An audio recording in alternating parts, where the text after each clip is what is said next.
మోకాళ్లలో గుజ్జును పెంచి నొప్పిని తగ్గించి సర్జరీని దూరం చేసే ఫ్రీడమ్ వాక్. తెలంగాణ రాజకీయాల్లో కీలక పరిణామాలు చోటు చేసుకుంటున్నాయి. తెలంగాణ బీజేపీలో కీలక పరిణామాలు ఇప్పుడే తెరపైకి వచ్చినాయి. ఇప్పటికే తెలంగాణలో బీజేపీ అధ్యక్షుడిగా పనిచేసిన బండి సంజయ్, అట్లాగే మరో అధ్యక్షుడు, ప్రస్తుత అధ్యక్షుడిగా ఉన్న కిషన్ రెడ్డికి కేంద్ర కేబినెట్లో అవకాశం దక్కింది. మరి కాసేపట్లో మోదీ మూడోసారి ప్రధానమంత్రిగా ప్రమాణ స్వీకారం చేసిన తర్వాత కిషన్ రెడ్డి, బండి సంజయ్ కూడా ఇవాళ కేబినెట్ మినిస్టర్లుగా ప్రమాణ స్వీకారం చేయబోతున్నారు. అయితే వీళ్ళిద్దరికీ కేంద్ర కేబినెట్లో అవకాశం కల్పించడంతో ఈటల రాజేందర్ కూడా ఢిల్లీలో ఉన్నారు. ఈటల రాజేందర్ కొద్దిసేపటి క్రితమే అస్సాం సీఎంతో ఆయన సమావేశమయ్యారు.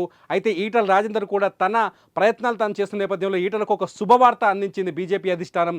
ఈటల రాజేందర్కి తెలంగాణ బీజేపీ రాష్ట్ర అధ్యక్ష పదవిని ఇచ్చే అవకాశం చాలా స్పష్టంగా కనిపిస్తోంది. ఈ మేరకు బీజేపీ అధిష్టానం నుంచి కూడా వాళ్ళకి ఈటల రాజేందర్కి సమాచారం అందినట్టుగా తెలుస్తోంది.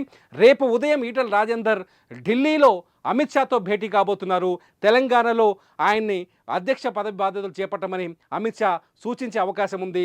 అతి త్వరలోనే రాష్ట్ర అధ్యక్షుడిగా ఈటల రాజేందర్ బాధ్యతలు చేపట్టే ఛాన్సెస్ కనిపిస్తున్నాయి. అసలే అయితే ఎందుకు ఈటల రాజేందర్ని తెలంగాణ బీజేపీ అధ్యక్షుడిగా ఎంపిక చేశారు, ఎందుకు ఈటల రాజేందర్కి ఆ బాధ్యతల్ని అప్పజెప్పారన్నది ఇప్పుడు ఆసక్తికరంగా మారుతుంది. తెలంగాణలో 2023లో జరిగిన అసెంబ్లీ ఎన్నికల తర్వాత తెలంగాణలో బీఆర్ఎస్ పార్టీ పూర్తిగా బలహీనపడిపోయింది. బీఆర్ఎస్ పార్టీ ఓటమి పాలైంది. పార్లమెంట్ ఎన్నికల్లో కనీసం ఒక్క సీటును కూడా గెలుచుకునే స్థితిలో కనిపించలేదు. అయితే తెలంగాణలో ఉన్న బీఆర్ఎస్ ఓటు బ్యాంక్ అంతా బీజేపీ వైపు టర్న్ అయ్యేది చాలా స్పష్టంగా అర్థమైంది. ఎందుకంటే తెలంగాణలో ఉన్న 17 పార్లమెంట్ నియోజకవర్గాల్లో 8 చోట్ల బీజేపీ ఘనమైన విజయాన్ని సొంతం చేసుకుంది. ఈ నేపథ్యంలో బీజేపీ రాష్ట్రంలో బలపడాలి అంటే బీఆర్ఎస్తో పాటు కాంగ్రెస్లో బలమైన పరిచయాలున్న వ్యక్తి, కాంగ్రెస్ అక్కడి నుంచి నాయకులని కన్వర్ట్ చేసే వ్యక్తి, అట్లాగే క్యాడర్ని బలంగా నిర్మించే వ్యక్తి ఇప్పుడు బీజేపీకి అవసరం. అటువంటి శక్తి సామర్థ్యం ఉన్న వ్యక్తి ఈటల రాజేందర్ అని చెప్పేసి బీజేపీ అధిష్టానం ఒక నిర్ణయం తీసుకున్నట్టుగా తెలుస్తుంది. ఈ నేపథ్యంలోనే ఈటల రాజేందర్కి బాధ్యతల్ని కట్టబెట్టినట్టుగా చాలా స్పష్టంగా అర్థమవుతుంది. ఈటలకు గతంలో బీఆర్ఎస్లో నెంబర్ 2గా పనిచేసిన అవగాహన ఉంది. తెలంగాణ ఉద్యమం నుంచి ఈటల రాజేందర్ గ్రౌండ్లో ఉన్నారు. కార్యకర్తలతో మంచి అనుబంధాలు కలిగిన వ్యక్తి. అనేక మంది నాయకులను తయారు చేశాడు. అనేక మంది నాయకులను తీసుకొచ్చి పార్లమెంట్ అసెంబ్లీ వరకు తీసుకొచ్చారు. ఉద్యమంలో చాలా కీలకమైన పాత్ర పోషించాడు ఈటల రాజేందర్. ఈ నేపథ్యంలో ఈటల రాజేందర్కి తెలంగాణ వ్యాప్తంగా మంచి పేరుంది, మంచి పరిచయాలు ఉన్నాయి.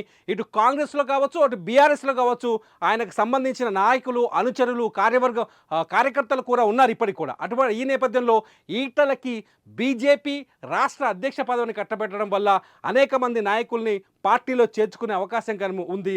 ఈ నేపథ్యం పార్టీ వైపు ఆకర్షించే, బీజేపీ వైపు ఆకర్షితుల్ని చేసే శక్తి ఒక ఈటలకే ఉందని చెప్పేసి కేంద్ర అధిష్టానం బీజేపీ జాతీయ నాయకత్వం ఆలోచించినట్టుగా తెలుస్తుంది. ఈ నేపథ్యంలోనే బండి సంజయ్ కష్టానికి తగ్గ ఫలితం దక్కింది. బండి సంజయ్ని మోదీ టీంలోకి తీసుకోవడం, ఇవాళ కేంద్ర కేబినెట్లో ఆయనకు స్థానం కల్పించడం, ఇటు కిషన్ రెడ్డికి కూడా ఆయనకు సముచిత స్థానం దక్కడంతో పాటు ఈటలను కూడా అదే స్థాయిలో గౌరవప్రదమైన స్థానంలో కూర్చోబెట్టి, అలాగే ఈటల శక్తి సామర్థ్యాలకు తగ్గట్ట ఈటల ప్రస్తుతానికి బీజేపీ పార్టీకి చాలా అవసరం.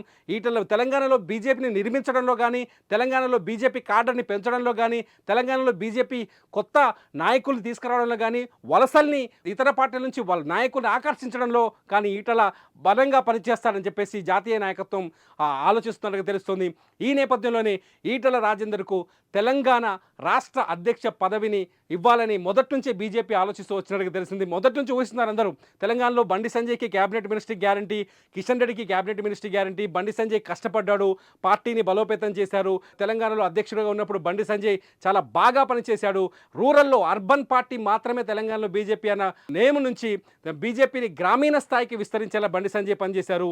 కిషన్ రెడ్డి నమ్మకమైన వ్యక్తి, మొదటి నుంచి పార్టీలో ఉన్న వ్యక్తి, బీజేపీ అభివృద్ధి కోసం అనేక రకాల ప్రయత్నాలు చేసిన వ్యక్తి. ఈ నేపథ్యంలో వీళ్ళిద్దరికీ కేంద్రంలో అవకాశం ఉంటుందని మొదటి నుంచి చర్చ జరిగింది. ఇకపోతే డీకే అరుణకు కూడా కేబినెట్ విస్తరణలో అవకాశం రాబోతుందని, మహబూబ్ నగర్ నుంచి ఆమె మొన్న ఎంపీగా విజయం సాధించారు. డీకే అరుణకు కూడా కేబినెట్లో అవకాశం ఉంటుందని, అట్లాగే ధర్మపురి అరవింద్ కూడా కేంద్ర స్థాయిలో ఒక పదవిని ఇవ్వాలని అధిష్టానం ఆలోచిస్తున్నట్టుగా తెలుస్తుంది. ఈ నేపథ్యంలో ఈటల రాజేందర్కే ముగ్గురు ఆప్షన్ అంటే బండి సంజయ్, కిషన్ రెడ్డి తర్వాత ఈటల రాజేందర్కి మాత్రం ఖచ్చితంగా బీజేపీ రాష్ట్ర అధ్యక్ష పదవి ఇస్తారని మొదటి నుంచి చర్చ జరిగింది. ఈ నేపథ్యంలోనే కొద్దిసేపటి క్రితమే అధిష్టానం నుంచి ఈటలకు సమాచారం అందినట్టుగా తెలుస్తుంది. రేపు ఉదయం ఆయన అమిత్ షాతో భేటీ కాబోతున్నారు. ప్రస్తుతం ఈటల ఢిల్లీలో ఉన్నారు. బీజేపీ రాష్ట్ర అధ్యక్షుడిగానే తెలంగాణలో అడుగుపెట్టే అవకాశాలు మాత్రం చాలా స్పష్టంగా తెలుస్తున్నాయి.